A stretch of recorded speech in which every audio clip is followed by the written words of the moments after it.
Hello friends, പുതിയൊരു വീഡിയോയിലേക്ക് എല്ലാ കൂട്ടുകാർക്കും സ്വാഗതം. ഈ വീഡിയോ ഇഷ്ടപ്പെട്ടാൽ തീർച്ചയായും ലൈക്ക് ചെയ്തൊന്ന് സപ്പോർട്ട് ചെയ്യണേ.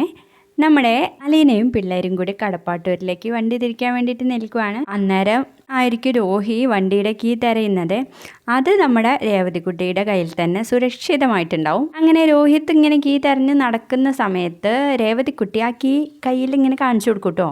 ആഹാ, ഇത് ഞാൻ തിരഞ്ഞു നടക്കാൻ വേണ്ടിയിട്ട് നിൽക്കുമായിരുന്നോ എന്നങ്ങ് ചോദിക്കുമ്പോൾ രേവതിക്കുട്ടി പറയും, അതെ.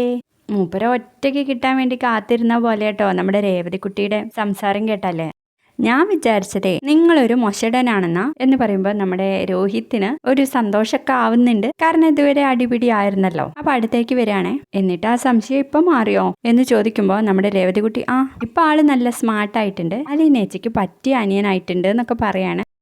അതും കൂടെ കേട്ട് കഴിയുമ്പോൾ നമ്മുടെ രോഹിത്തിന് രേവതിക്കുട്ടിയെ നല്ല ബോധിക്കൂട്ടോ. അവര് പോകുമ്പോഴൊക്കെ തിരിഞ്ഞും മറിഞ്ഞൊക്കെ നമ്മുടെ രേവതിക്കുട്ടിയെ നോക്കുന്നുണ്ട്. അങ്ങനെ അതങ്ങ് സെറ്റ് ആവാണേ. പിന്നീട് കാണിക്കുന്നത് ഇവരൊക്കെ ഇറങ്ങാൻ നേരത്തെ നമ്മുടെ ഗ്രേസിയമ്മ പറയും, ഇത്രയും പിള്ളേരൊക്കെ ഉണ്ടായിട്ടാണ് ഇത്രയും വർഷങ്ങളിൽ ഞങ്ങൾ തനിയെ ജീവിച്ച് ഒരു സന്തോഷവും ഇല്ലാതെ ജീവിച്ചു പോന്നത്. എന്റെ പിള്ളേരെ നിങ്ങളൊക്കെ ഇനി എന്നാ വരിക? ഇനി ഞങ്ങൾ അങ്ങോട്ടേക്ക് വരുമ്പോൾ അലീനയെ അവിടെ കാണുമോ എന്നൊക്കെ ചോദിക്കുമ്പോൾ അലീന ഒരു സങ്കടത്തോടെ ഒരു നോട്ടാണ് കേട്ടോ. പിന്നീട് കാണിക്കുന്നത് നമ്മുടെ സ്റ്റാൻലിയെ കാണാൻ വേണ്ടിയിട്ട് പോണ ബാലേന്ദ്രൻ ഉണ്ടല്ലോ, ഏതോ ഒരു വീട്ടിൽ ചെന്ന് മുട്ടുന്നുണ്ട്. ആ ഡോറ് തുറക്കുന്നതും ബാലേന്ദ്രൻ അയാളെ നോക്കുന്നതുമായിട്ടുള്ള ഒരു അടിപൊളി പ്രമോ ആണ് ഇന്ന് വന്നിരുന്നത്.